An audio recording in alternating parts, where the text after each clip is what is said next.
Sorry about that, guys. I got interrupted. This is part two of my Expendables review.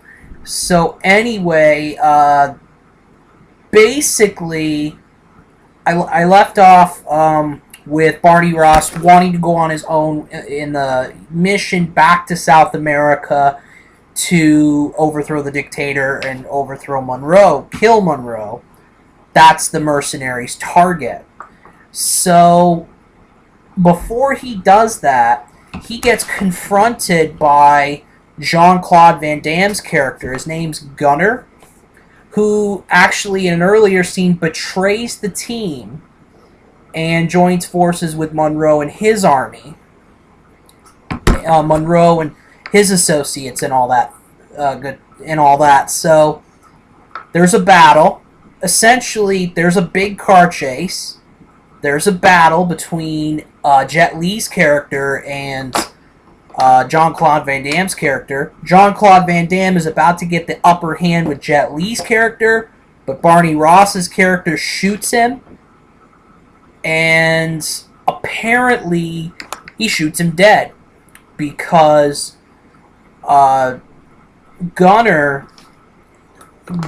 gives, before he seemingly dies, Gunner gives information out to Barney Ross about the whole layout of the general's compound, the dictator's compound, the South American general dictator's compound, and that immensely helps the team out.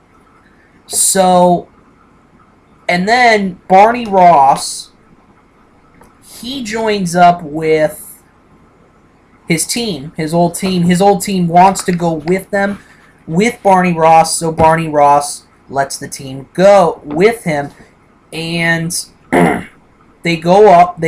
It's about 5 or 6 of them or so, mercenaries. They go, and in an action-packed scene, it's really action-packed. You know, they invade the compound, they kill all the guards, essentially. They kill Eric Monroe.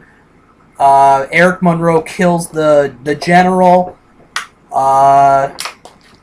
And basically, after everything is all set, after the mission is complete, Barney Ross gives his money, the money that, because mercenaries, they always get money for missions and things like that. If they complete their mission, they get rewarded with cash.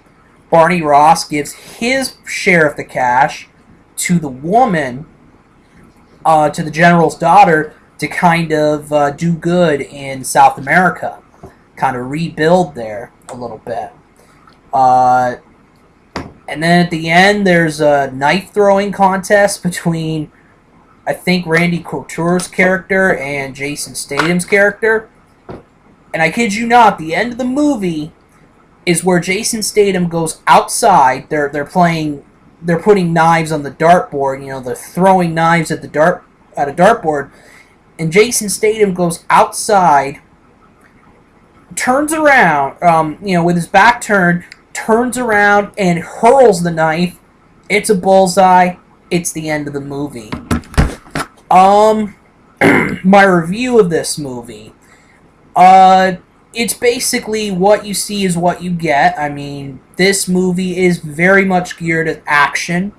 It's very much an action-packed movie, and it's basically what you'd expect. I mean, with all these brand name stars like Sylvester Stallone, Jean-Claude Van Damme,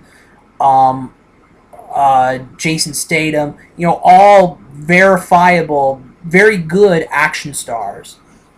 So this movie is definitely action-packed. That being said, with an action movie like this, story could be, and this is part of a trilogy too. I mean, so far there's going to be an Expendables 4 actually after the third Expendables, but with what they're doing, these movies are purely about action again. It really, story, plot, you know,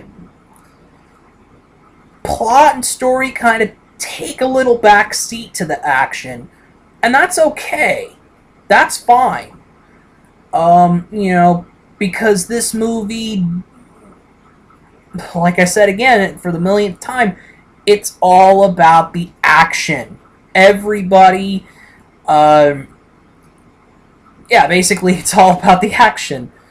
Um, but one thing that I did have a little complaint about, is that the movie could have been longer.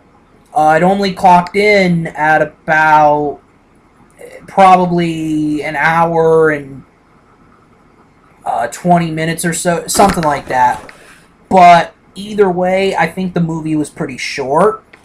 Um, and you know how a lot of critics say that the movie is, you know, that certain movies should be should be shorter instead of being longer. How it's like, you know, you don't have 20 minutes of this movie, it's perfect. You know, you add the extra 20 minutes and it's just not needed. An example like that. I think this movie should have been longer. And I think maybe to establish the whole action, thing, or not the action thing, but the plot, and maybe establish a little more of the plot and the story. Um, you know, I think that's what definitely some critics would have a complaint about. Definitely. But, I think I wanted to really see a lot more action. I was very excited about seeing this. Uh, that's really the big complaint I have. I think it should have been longer. Uh, I'm gonna give this probably a 4 out of 5 stars. I'm gonna give it 4 out of 5. Like I said, you know, should have been longer. Maybe a little more plot and story into it, although it wasn't generally needed for this kind of movie. What you see is what you get. Action all the way. And that's it. That's my review. Rock 1992 out.